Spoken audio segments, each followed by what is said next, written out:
जो जो शरण कबीर की ये तिरगे अंत अपार।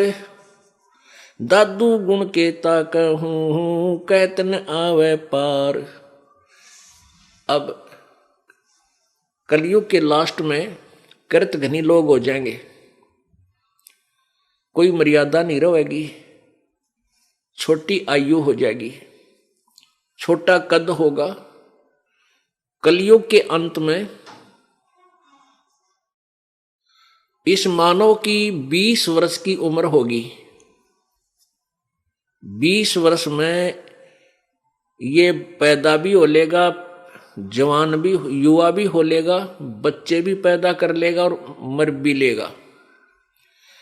वैसे तो 15 वर्ष की रहेगी, क्योंकि 20 तो कोई एक आधा, 20 वर्ष तक तो कोई एक आधा मनुष्य जिया करेगा। जैसे आजकल लोग 100 वर्ष का हो गया वो फलाना, नहीं तो 80-90 में सबकी टिकट कट लेती है, सभी मृत्यु को प्राप्त हो जाते हैं। उस समय फिर 15 वर्ष की उम्र में तकरीबन मर लिया करेंगे। और कद कितना होगा, ये गठ जो है इस तरह 2 गठ का, यानी 1.5 फुट, हद 2 फुट का। और इतनी जनसंख्या हो जाएगी, इतने कृतघ्नी लोग हो जाएंगे, कोई धर्म को नहीं जानेगा, कोई मर्यादा नहीं, कति पशुओं जैसे व्यवहार, कच्चा मांस खाने लग जाएंगे। तो उस समय ये कलयुग का अंत होगा।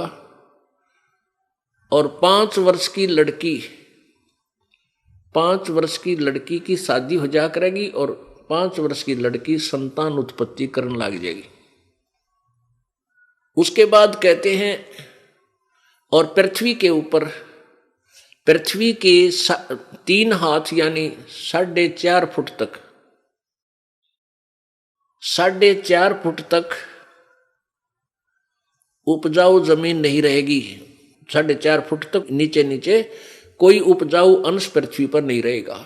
अब आप देख रहे हो, किसान फसल तैयार करते हैं और उसमें कितना ये खाद डालते हैं।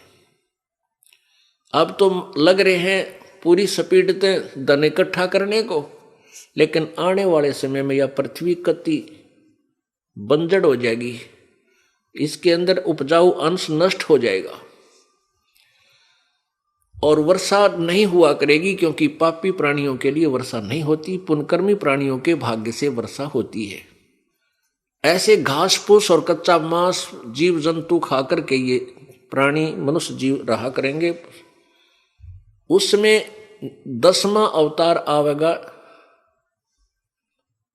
नीकलंक नाम तय, और फिर इन सब कृतघ्नियों को मारेगा, काटेगा, गर्दन काटेगा, जैसे परशुराम ने क्षत्रिय काटे थे। उस समय भी कुछ आत्माएं 1-8% जो भगवान से डरने वाली होंगी वही बचेंगी। और फिर से सतयुग प्रारंभ होगा। कैसा होगा कि एकदम बहुत जबरदस्त वर्षा होगी प्रभु की कृपा से, और पूरी पृथ्वी पर कई फुट, सैकड़ों फुट पानी इकट्ठा हो जाएगा। अच्छी आत्माएं ऊपर क्षेत्रों में चली जाएंगी, पहाड़ों के ऊपर, और फिर पूरी पृथ्वी पर पानी सूखेगा धीरे धीरे। जो नीचे उपजाऊ अंश नष्ट हुआ था वो धीरे धीरे जहर, वो विष ऊपर आ जाएगा जल में, और फिर वो धीरे धीरे जब सूखेगा उसमें फिर पूरी पृथ्वी पर घास फूस, वन, ये पेड़ पौधे उग जाएंगे। और फिर धीरे धीरे वो ऑक्सीजन, जो अप्रदूषण फैल गया है, तो पूरी पृथ्वी पे जब हरे भरे वन हो जाएंगे, वो फिर उस ऑक्सीजन को छोड़ेंगे, कार्बन डाइऑक्साइड को ग्रहण करेंगे, और धीरे धीरे वातावरण चेंज हो जाएगा और फिर से सतयुग प्रारंभ होगा।